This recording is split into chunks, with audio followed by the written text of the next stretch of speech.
Hello, everybody, and I'm getting started. So I'm not sure who's here to see me. We will see. But my name is Annette Feravich, and I am with Healthy Mind, Body, Spirit. And you can find me on the internet at www.healthymindbodyspirit.net. This, as you likely know, is my first live YouTube recording. And so we already have a glitch if you started watching me early, and that was I had the 5-minute countdown, and the 5-minute countdown was, sitting on 5 minutes for the entire time. So that was the first glitch, but that's okay, because we're going to see how this works. So I will let you know that I am going to start doing these live broadcasts on Sunday evenings at 4 o'clock. I am going to do this on a weekly basis, and as you know, the very first topic that I'm going to be talking about is love and sex in the 21st century. Now, a couple things I just want to tell you about my business first of all, and that is that you can find me, as I said, on the internet. I also have some other videos out there. Now, my business is a business that is healthy mind, body, spirit. And so whenever I give a talk, I'm going to be trying to cover those topics, those three topics in no matter what we're talking about.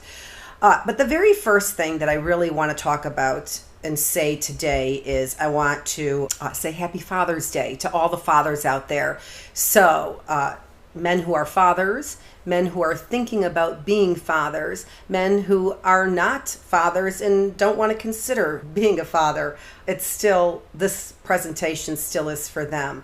I also want to say Happy Father's Day to mothers as well, right? Because I believe that women very often are the silver lining, are the lights behind many of the men that we support. And so for all those women who have men in their lives, who are really trying to make this day better for the men in their lives. Yeah. So I want to say Happy Father's Day to all of those people as well. Now, that picture that you saw up there that I had, many of you who are following me or who will be following me at least early on likely know me. You know that I lost my husband of 25 years and my partner of 35 years. And so this is the first Father's Day that we're spending without him.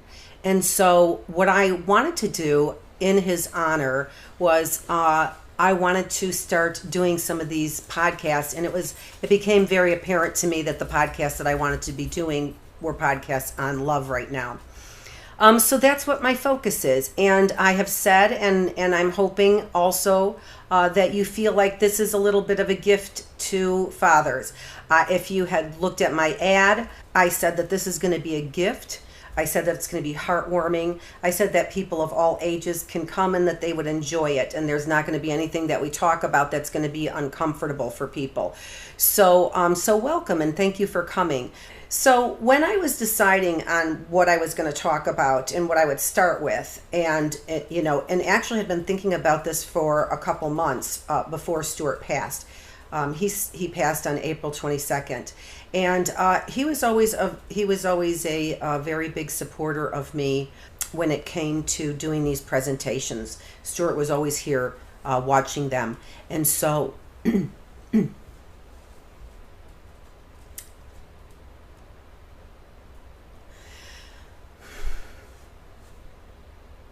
so this will be the first time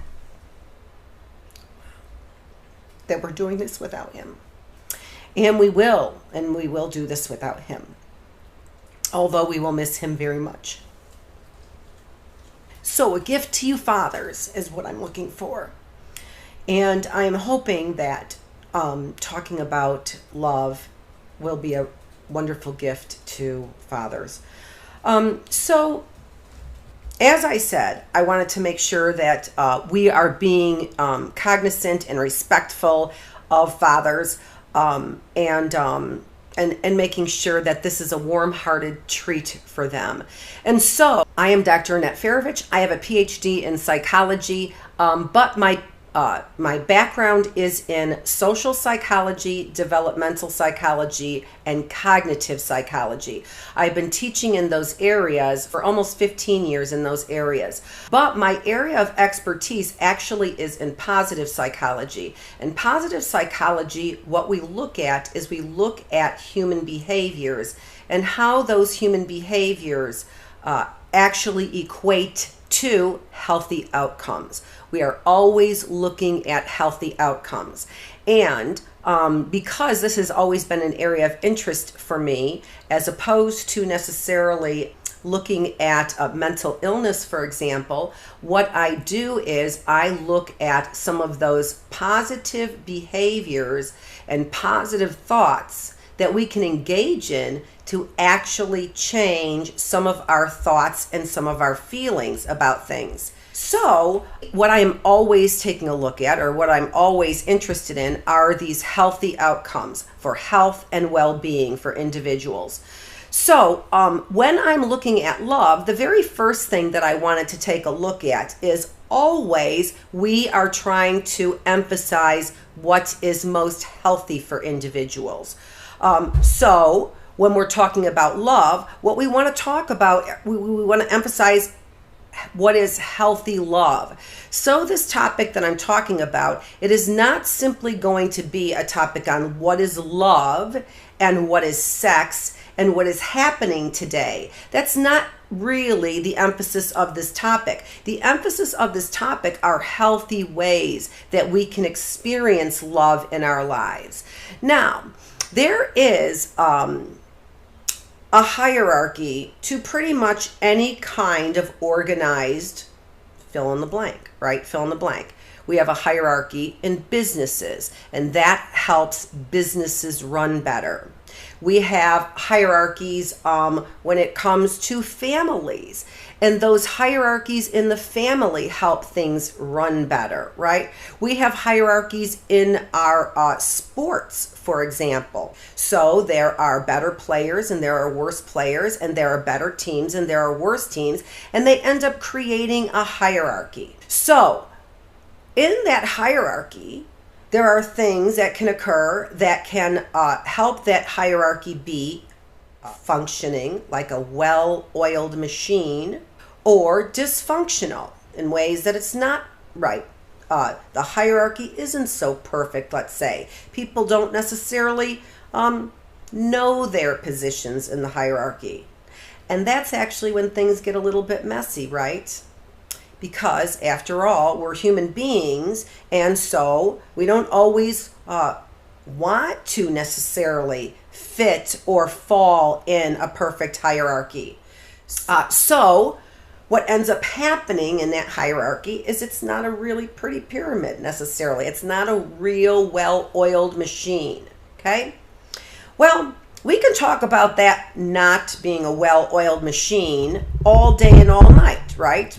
I could tell you about, what is happening in the 21st century regarding love and sex. And I could say to you, it's maybe not such a pretty picture all the time, right?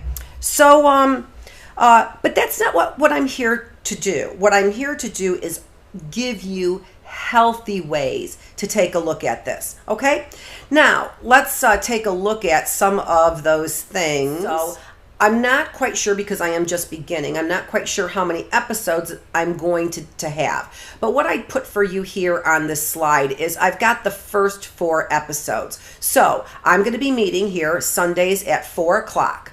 I'm going to be broadcasting live. In that live broadcast, you'll be able to ask questions in the chat. And that will be a chance for you to be able to interact with me a little bit, and for me to interact with you and see what's working and see what's not working, and maybe also see where your interests lie. Okay? So it's really valuable to me if you can get on, and I hope that it's valuable to you if you get on live as well, because you'll be able to interact with me and get maybe some of your questions answered.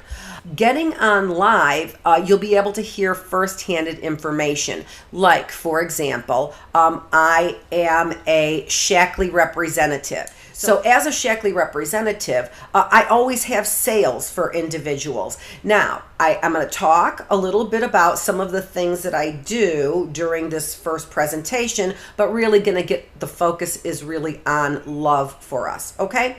But part of my business is nutrition as well, right? So I have therapy, and we'll talk about that as we go along.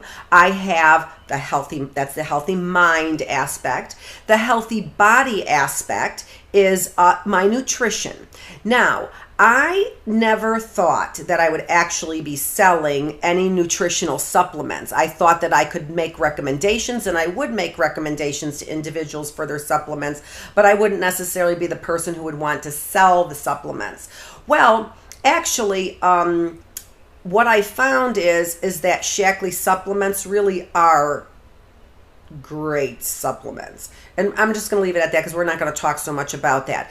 But when you get on live with me, you will find discounts. One of the discounts that we have here is a Shaklee sale that's going on right now. And it's only for those people who have attended and have the code, basically, know how to get this distributor pricing. So 15% off of your entire order. It's going to be from June 20th today to the 27th. Okay. And so, but the key is here, I'll mention this a few times throughout. The key here is that you have to email me before you place the order. That's very important. It's not a Shaklee sale, it's my sale. So if you go to my website, click on Shop Shaklee from my website www.healthymindbodyspirit.net. So go to my website and you can shop Shaklee. But that is through the corporate office. Basically, orders are placed. And so in order to get this special discount, you're going to have to email me. My email address is Dr. Feravich, Feravich, F as in Frank, ERA, V as in Victor, ICH, at healthymindbodyspirit.net. So email me, Dr. Feravich, at healthymindbodyspirit.net before you place your Shaklee order so that I know that you're doing this and that you can guarantee you get your 15% off. Okay? Also, I'll be talking a little bit about this throughout, but for those individuals who are not members, you get 15% off. When you become a member, if you place a $100 order and you're not a member, I will give you membership for free, okay? And then that will get you the 15% off as well, but you need to place a $100 order to do that. All right, so just email me if you're not sure about that, because that's not what we want to talk about today. What we really want to talk about is our topic, which is on love. Okay, so that I am going to be starting group therapy soon. Group therapy is not going to be expensive. It's something that I want to try and do that's a little bit new, and I want to see who's interested. So that would be another way for you to be able to tell me whether or not you're interested. So come online, let me know, email me, and let me know if you're interested in group therapy. I can tell you more about it, but it's very, very inexpensive. To give you an idea, it's going to be $5 per person when you come into group therapy. We're going to limit that, but you'll have time for questions and answers with me as well. Just let me know if you're interested, and we'll get you some more details. Where can you find me? You obviously, some of you have obviously found me, but my YouTube channel is Dr. Annette Feravich. So do a search for my YouTube channel, Dr. Annette Feravich, and you will see me. And then our topics, here's a list of the first 4 topics to kind of give you something to look forward to.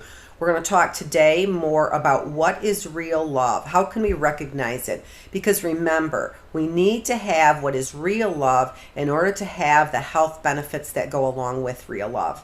All right, so what is real love? The second topic is love and attachment. So we're going to talk about love and attachment. The third topic is what's the difference in love today. So we are going to take a look at and kind of compare, are we healthy in our loving relationships, or are we not so healthy in our loving relationships?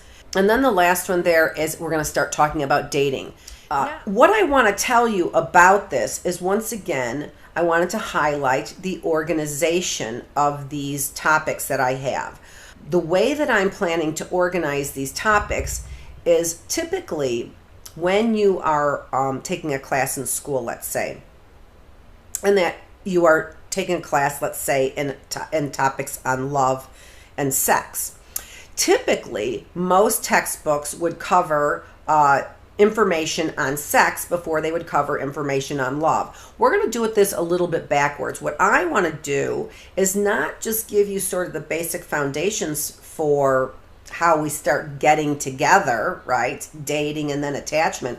No, what I want to start doing is I want to give you a goal, something that you can shoot for, something that you could begin to form. For example, we call them mental images. So getting some mental images about what you want your relationship to be like if you're in one, what you're hoping your marriage will be like in the future, right? We want to give you some good, strong foundations. And like I said, mental images help you frame your ideas. So let me give you an example. I always had a mental image of me something like this, right? Something like this, in a dressed up outfit, talking to people, and also had a briefcase. Okay, that was my mental image, right? We know that people have healthy mental images, and we know that people have unhealthy mental images. If we know that people, for example, who live in urban settings and who have violence around them and who have family members who are incarcerated, we know that that often gives them a mental image of themselves. And that, we call that, actually in psychology, we call that possible selves. Individuals have ideas about them as their possible selves. And some of those possible selves are positive possible selves, and some of them are not so positive. Okay, all right. So what we want to do, though, is we want to start at the top with the greatest form of expression, really. The greatest form of expression. And now when I say that, what do I really mean by that? Where am I going with that? The greatest form of expression. Well, remember, healthy mind, body, spirit. So when I first started preparing for this, the very first thing that I thought of was, what do I know about love? What do I know about love? And the first thing that came to mind is God is love. God is love. So, if that were true, if that really is true, holy smokes, I have to aspire to something that really is almost out of my realm of comprehension, right? It's very difficult for me to comprehend something like that. And in particular, with many arguments and so much divisiveness when it comes to God, and in particular when it comes to religion, it's very difficult for people, I think, to understand and wrap their brains around the idea that God is love. I think that's where we have to start. I want you to know that I'm a scientist. I feel in my heart and soul that I'm a scientist first. And so, as a scientist first, what I try and do is, no matter what the question is, I feel like I need to be looking at it with scientific eyes. So that's one of the promises that I make you, is that when you join me or when you follow me, I will be getting these on a podcast. I figure these things out one step at a time, the best that I can do, one step at a time. But topics that we're talking about are being looked at from a scientific perspective. Now, if you remember, if you saw my video, if you saw my commercial, you said that I'm going to end this with a question for Dr. Fauci, right? So stay tuned. These are scientific questions that I have. And so I want you to know that when you are coming to my presentations, that you are going to get the best science that I can offer you on the topic. Okay?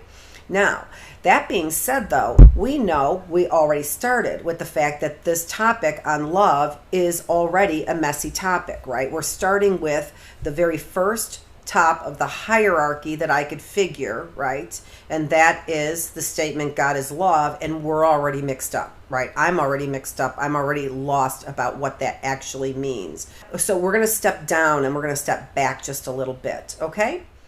The topic today is we want to know, what is real love? So when we talk about what is real love, I think what I want to do is I want to incorporate some of the things that I wanted to talk about in this list of our greatest needs, okay? These are the 4 greatest needs of men and the 4 greatest needs of women. And this is not my list. This comes from Jimmy Evans, and he's a guru in the area of marriage and love. And he has written a book and has many CDs out there. The one that I took this from is called The Rock. And so getting your marriage on track. And so check that out. But when I read this, when I heard about this, there's a lot of science behind Jimmy Evans's presentation of this. Okay, it is certainly more from a Christian perspective that he gives these greatest needs. However, he uses science that I'm really very familiar with, and this is the reason why I attach to these 4 great needs that we have. All right, so the very first greatest need that men have, and this may surprise you. So some of you, I don't know if you are, let me know what you think are the 4 greatest needs of men and the 4 greatest needs of women. Okay, so the very first, and some of my students already know this, so the very first that are here, the very first greatest need for men is honor and respect. And here, when we talk about this as a great need, this may surprise people because many people believe that men actually have, and we're going to call it, because I invited many people here, we're going to call it physical touch, right? So physical touch. Many people believe that men, their very first greatest need is physical touch.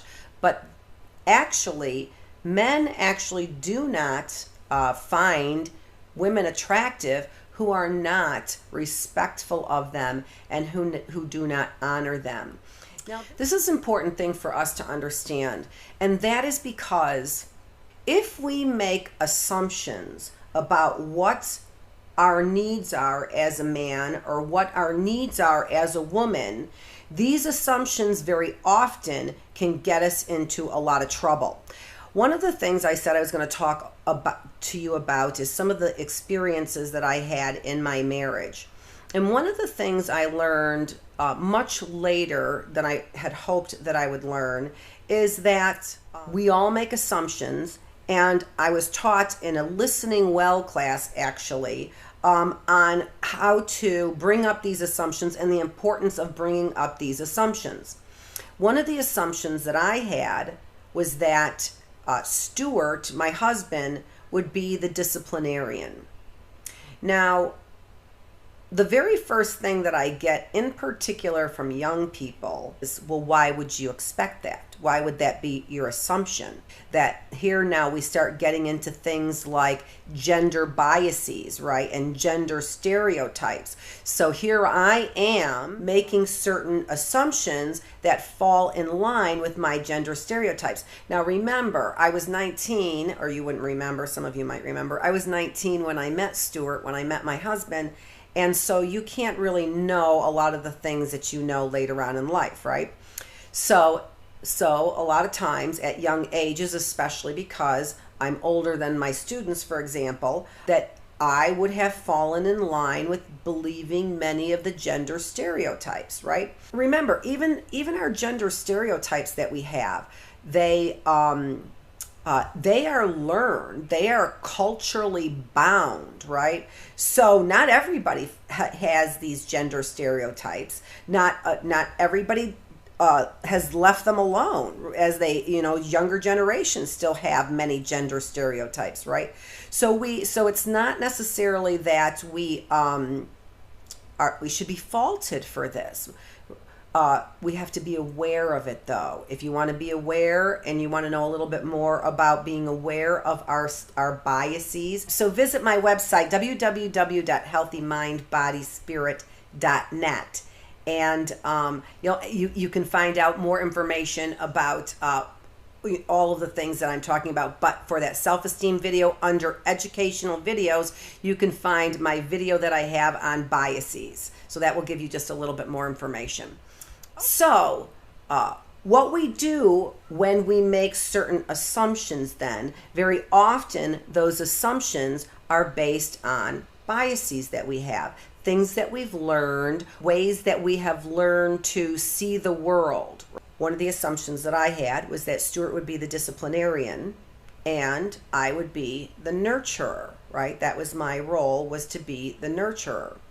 Well, that was a real difficult issue. I may have been able to make those things clear to him, right? I may have been able to say to him and make clear to him that it was my assumption that he was going to be the disciplinarian. I could have done that. But in the end, I'm not quite sure whether or not that would have made a difference anyway. And the reason why is this: because it is his nature, the way that he was raised, to not necessarily take on that role. And so we can clear up assumptions, right? And we should clear up our assumptions. But sometimes it's very difficult to act in ways that are opposite what we have learned and some of the things that are more or less ingrained in us. So those are the things that I'm going to try and help you do, though, through this as well. As we are learning about this, we want to take real solid steps that help us try and engage in these behaviors. So back to the honor and respect as the number one need for men. If I have an assumption that Stuart is supposed to be the disciplinarian in our relationship and he isn't, it's going to be very difficult for me to show him honor and respect. That's my dog Lucy.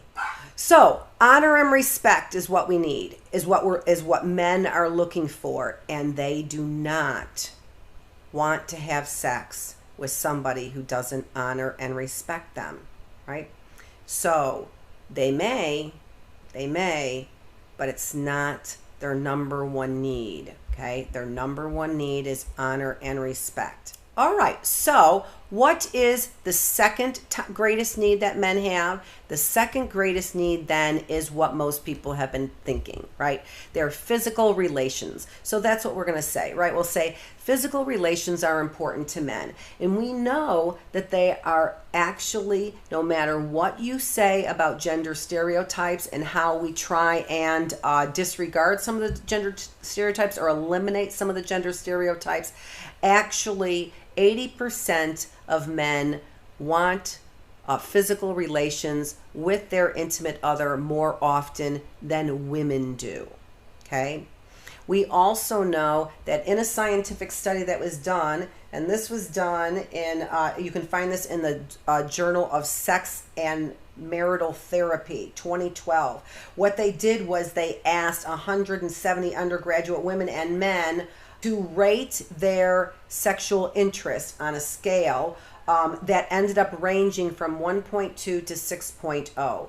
So we know that 80% of women, based on this, were rating themselves as less interested in physical relations than men were. However, another interesting piece of data came out of that, and that is that as each month progressed, women's interest in physical relationships decreased by 0.02 on that scale. For each month that they were married, their interest decreased by 0.02. Remember, the scale only goes up to 6.0, right? So women rated gardening and drinking water as a greater interest than physical relationships. So it goes to show you that in many ways we are not being responsive to one another's needs. I wish that I had known these needs long before I was married, because at the very least I would have given them a little bit more thought about how much I'm really willing to invest in relationships. The third greatest need of men: friendships. They need to be friends with their intimate others. They need to be friends with their lovers. And why is this? Why do men have such an emphasis on friendship? Because that is when men are most vulnerable. That's when they become playful. That's when they joke around. And men love to be playful. They are raised and they are more playful. In fact, there's a term which is called rough and tumble, that women are the nurturers. What do men provide? They provide play with their children, rough and tumble play with their children. Okay, so men, why do they prefer friendship relationships? Because they engage in that kind of playfulness, and men are most vulnerable when they are playful. So the third greatest need for men is that they get engaged in this kind of playfulness. That's a great need for them. Number 4, what is the fourth greatest need that men have? The fourth greatest need is that they need domestic support. Now, this is interesting. Once again, these are based on science. So from these studies that you can find in scientific journals, we find that men do need somebody to provide support in the role that they have. And their role basically is a role of leadership. Now, I just want to stop here. It's Father's Day. I want to just stop for a moment here and just talk a little bit more about the role of men then. They have a role of leadership. So women, if we want our men to be leaders, then what we need to do is we need to provide them support. Now, remember, once again, my business is Healthy Mind, Body, Spirit. So I'm going to be throwing in stuff that we learn from science in our educational journals about psychology, right? I'm going to be throwing in health and nutrition information. And then finally, I'm also going to be throwing in spiritual information. I started this presentation talking about the need for healthy love and what is real love, to have a particular hierarchy, right? And that actually, the more, just like a business, the more dysfunction that we have in the hierarchy, the less that works like a machine. The same is true for our marriages and our relationships. There's a hierarchy, and the less that we keep that clean structure, the less it's going to work like a machine. Now, of course, we have human beings here. And one of the things that we are going to be talking about is how we are not, in this day and age, getting our needs met. Before we do that, what we want to do is we want to talk about some mental representations, some mental pictures that we have of what a healthy relationship is supposed to be. All right, so at the top of the hierarchy, when we have healthy, loving relationships, what we know spiritually is this, is that, now be careful, be okay with this, man was made for God and woman was made for man. Now that's hard for a lot of people to accept. But if we were to say, if we were to go with a few things, right? If we were to go with a few things, let's try and understand that, if that is the case. What I've learned to understand through psychology is that we can boil down many of our issues to a couple things. Yeah. And if we can do that, if we can boil things down to a real simple kind of equation, for example, doesn't that make things easier? If I could boil some of life's really big questions down to just a couple really easy answers, won't that make life just a little bit easier for me? Okay, so let's see. And we're going to examine this. We're going to examine this in many ways, but I want to talk about healthy love. There are only a couple things that a man likely really needs to do if you keep this sort of healthy hierarchy in mind. We are told that there's actually only a couple things that men actually have to do to keep our families healthy. Okay? So let's boil this down to just a couple things that we can do to keep ourselves healthy.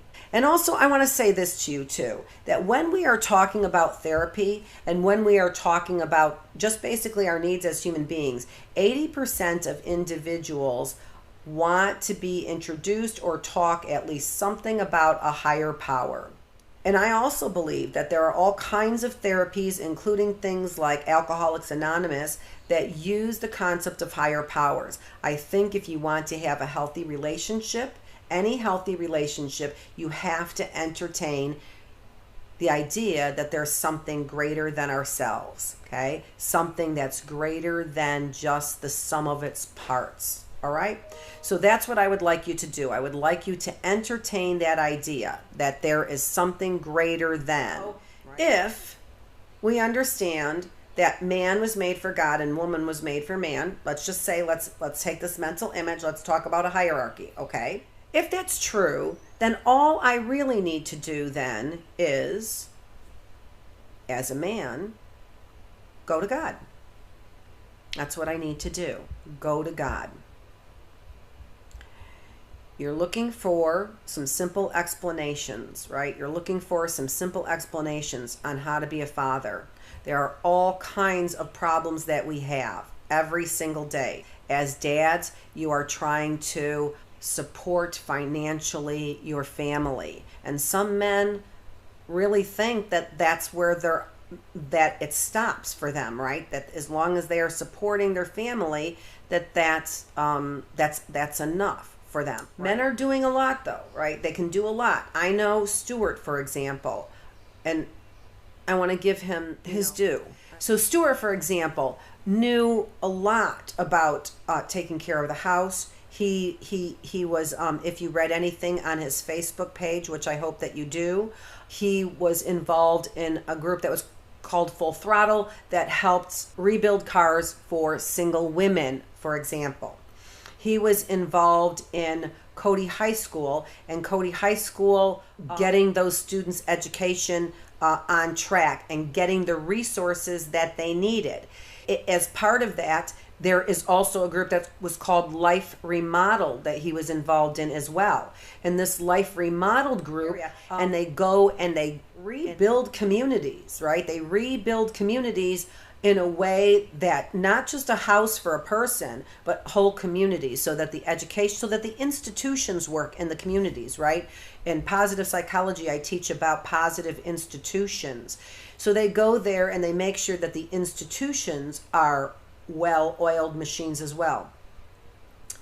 So this is what Stuart did. This is what he did. So men really actually do a lot. And imagine the great conflict that you've got when you're trying to provide financially for your family, when you're trying to solve the arguments in the family, right? Wait till your dad gets home. And you are trying to be a stand-up citizen. It's very difficult for fathers, I'm quite sure. If there was a simple answer, and it was to go to God with your problems, if that was a simple answer, try it. Try it.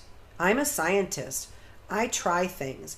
I want to tell you, I was thinking about this today before I went on live here with you. And I have some notes because I went to church this morning before I came to visit you. And I hope that you all have good thoughts and prayers for me when I get online and I do this, because that's what I could use. And I had written in my notes something that I wanted to talk to you about. And it was this man who has leprosy. And he needs to go into the Jordan River and he needs to submerge himself 7 times. And this man said, "That's ridiculous. That's ridiculous. Why would I do that? That's so silly. And plus, it's dirty." the river's dirty, right? So I don't want to do that. And his slave says to him, if he were to ask you to do something hard, you would do it. You would say, yeah, that makes sense to me. That makes sense to me that I have to go to, Ethiopia and help the poor in order for me to be cleansed, literally, to be literally cleansed. But he's asking you to do something easy and you won't do it. Why don't you just see? Why don't you just see?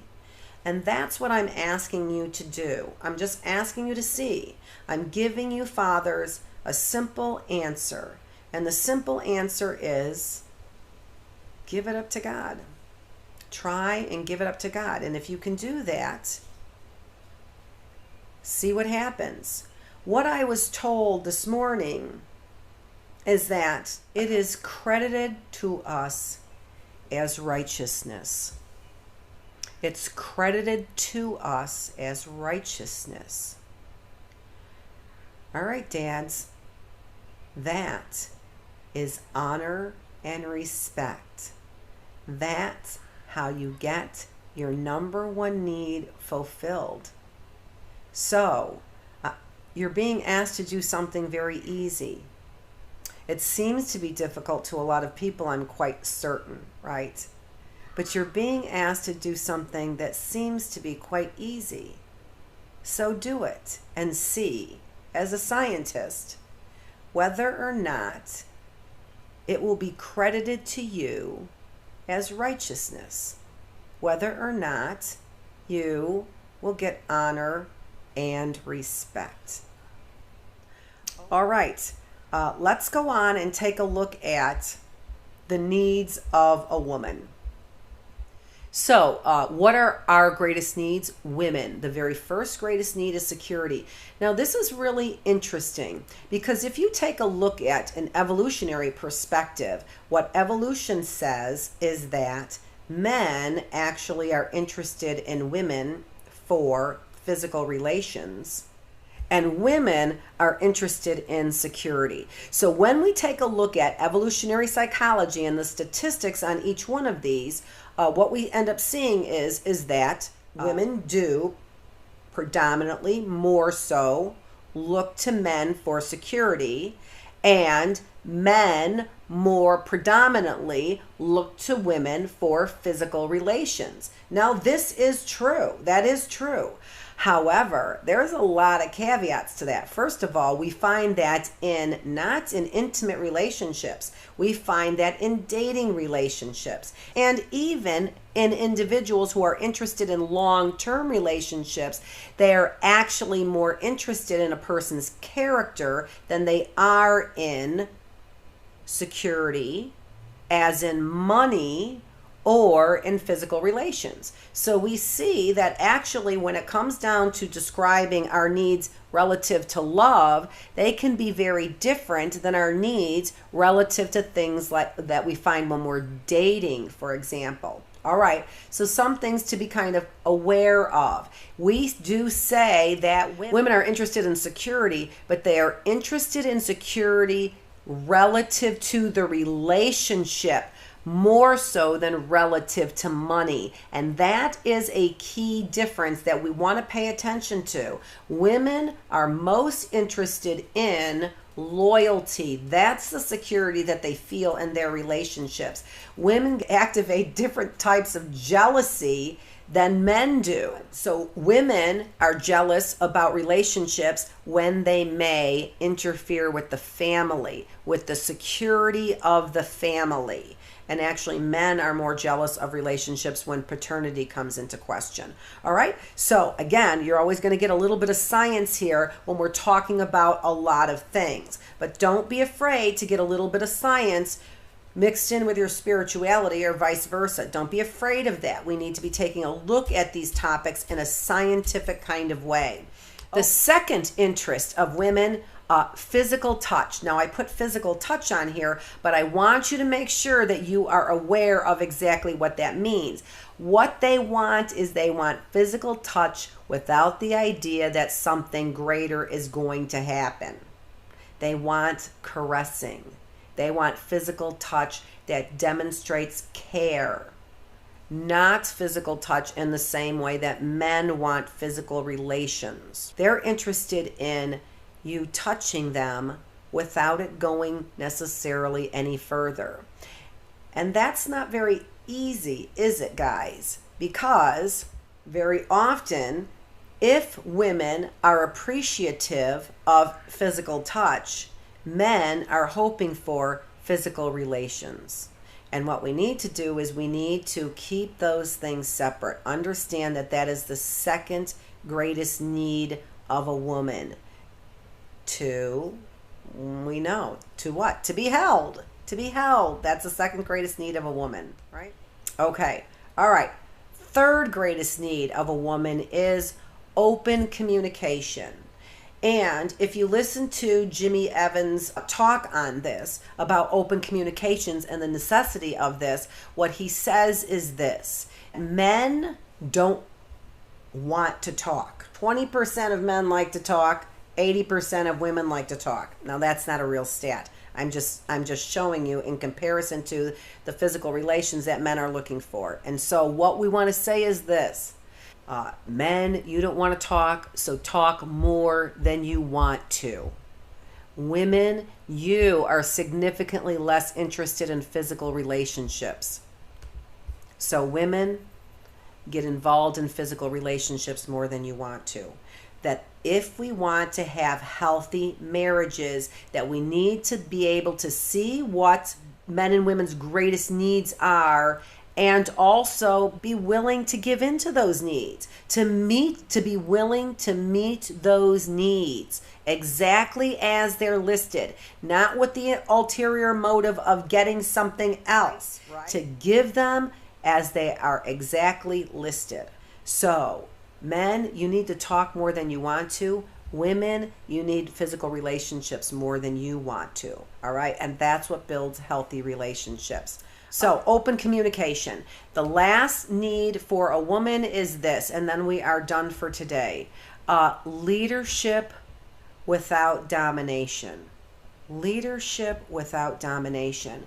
This goes back to, again, the idea here that we have got certain needs based on our gender, based on our gender identity, not just our gender, but our gender identity as well. They make sense to us. For whatever reason, these needs make sense to us. So, from an evolutionary perspective, evolutionary scientists say that we need men who are dominant. So did we see that? Did we take a look at what that said? So leadership without domination. Is it true that women do like dominant leaders? Yes, that is true. Not all women. We're talking in generalities, right? However, when we're talking in generalities, we do have some pretty good percentages to back some of these things up. So, what David Buss found in his research in evolutionary psychology is that women do like dominant men, but they like men who are dominant as well as kind. They do not like strictly dominant men. And so, to take a leadership position in your family, talking about this hierarchy and trying to take a leadership position in your family, like I said, I want it to boil down to just a few easy things, and then you test them. Then you test them yourself. So what I'm telling you, men, for Father's Day, is that to take a leadership position in your family, which is needed for both you and your significant other, to do that, what you want to do is you want to go to God with your questions. My relationship with God has a lot more to do with the questions that I have, that I'm asking Him to answer. Why wouldn't I ask Him questions? So do that. So try to do that. It's the best advice that I could really give you out of all the things that I thought about when I thought about all the needs that we have. The list of 8 needs. What could I offer fathers? That's what I would have to offer fathers. The last thing to offer fathers is this. I was listening to somebody's daughter's podcast, and they were asking for comments and things like that. And it was also on a topic of fathers as leaders as well. And so they were asking individuals for their comments. And so it was a room full of women, and she was recording all the comments that the women had for advice to men on being leaders. This was just a couple weeks ago. And round, what they said was this, was you need to be available. You need to be available. And in a way, if you think about it, if you think about yourself as a child, in some ways that's what we really need, right? That's all that we need. As parents, we make mistakes. One of the things that we learn is that, even people of the Bible, even people of Scripture, the Scripture they were talking about, and he credited it to his righteousness, was Abraham. And if you know about Abraham, he made a lot of mistakes. And in fact, a lot of people in the Bible made a lot of mistakes. One of them that they brought up about Abraham, which I find so interesting and I think is relevant to our topic, is that he actually told his wife that she was so beautiful when they went to Egypt that he didn't want her to be known as his wife because he believed that people would kill him. If they knew, they would kill him to have her. And so he wanted her to tell everybody that he was a sister, which left her completely unprotected from those men. So, something to read about. So Abraham was certainly not, and there's many more stories that some of them you may be familiar with, that shows that he was not a perfect man. As fathers, what I've learned, and of course I'm not a father, but what I've learned is that as a mother, I've learned our children want us to be there. And even if we had spent years and years not being there, the day that we decide to be there for our children very often is a day that they accept us back again, that we have our relationship back with our children. Our children want us to be good parents, and any sign that we give our children that we are those good parents is something that I know they want to cling to.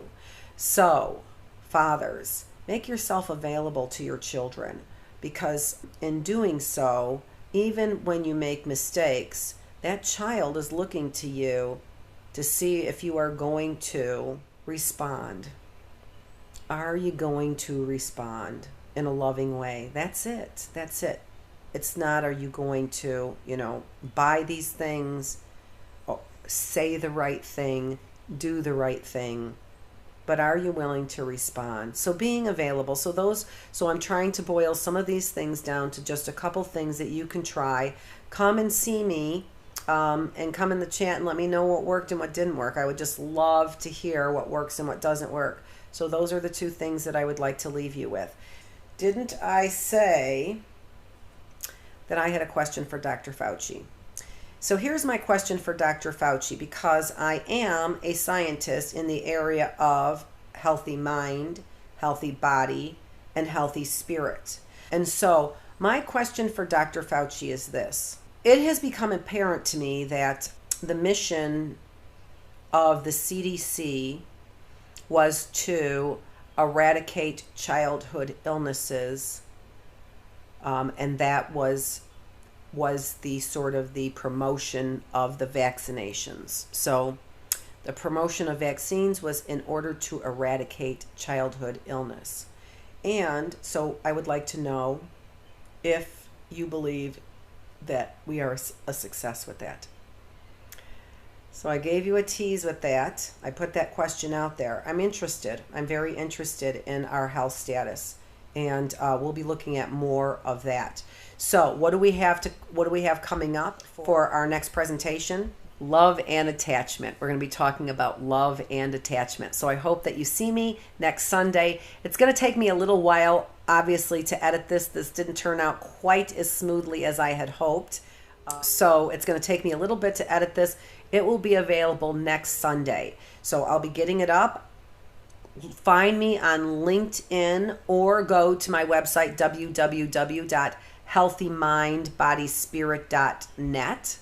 And you'll have more information on where you can get that video. I will likely be putting it up on a podcast, and so I'll give you some information on where you can find that. But again, look for that in another week. Look for me live here on my YouTube channel.